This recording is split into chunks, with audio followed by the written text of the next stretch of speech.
Mun neuvot yrittäjälle on, että kannattaa huomioida tuo suojaaminen.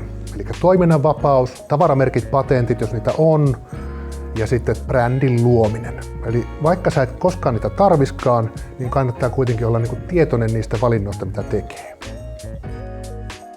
Kyllä se substanssiosaaminen on se kaiken ydin. Eli sun pitää oikeasti tietää, että mihin se liiketoiminta perustuu ja mitä sä meinaat myydä tai minkälaista palvelua tai menetelmää tai tuotetta. Ja sitten siihen laitetaan päälle se semmoinen brändi, viestintäosaaminen ja kaikki muu, että substanssi ja brändi on toistensa kanssa sopusoinnussa. Ne kuvaavat samaa viestiä. Siitä se lähtee.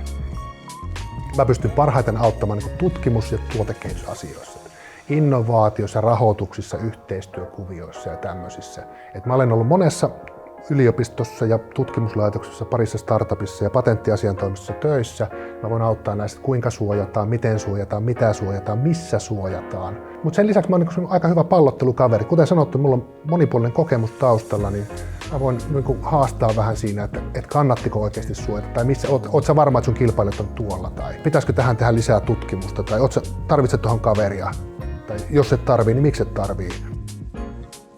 Mulla on semmoista asiantuntijataustaa, että mä olen aineettomien oikeuksien asiantuntija. Mä voin auttaa sua patenttiasioissa tai hyödyllisyysmalleissa, tavaramerkkeissä, mallisuojassa, siis muodonsuojassa tai sitten erinäköisissä sopimusasioissa, salassapitoa tai due diligence, jos ollaan firmaa myymässä, niin mä voin näissä neuvoa. Sitten mä voin neuvoa näissä TKI, eli tutkimus-, kehitys-, innovaatioasioissa, nimenomaan se rahoituksen haku.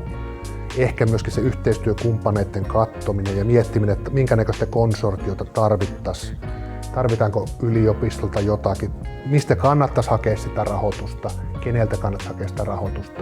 Tutkimustausta on aika monipuolinen. Mä olen ollut ympäristötieteen laitoksella ja biologian laitoksella ja kemian laitoksella ja nanotieteissä ja liikuntatieteissä ja kognitiivisessa neurotieteessä ja psykologiassa ja yhteiskuntatieteellisessä tiedekunnassa.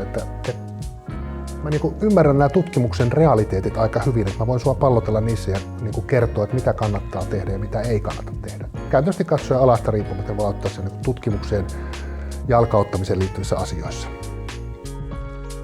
Yrittäjyyttä kannattaa lähteä kokeilemaan sen takia, että se on sun idea, niin sä haluat olla mukana kehittämään sun ideaa eteenpäin. Sä haluat nähdä, kuinka se kasvaa ja kehittyy siitä ja tuleeko siitä jotakin muuta. Että muuttaako se maailmaa, parantaako se huomisen terveydenhoitoa tai terveydenhuoltoa.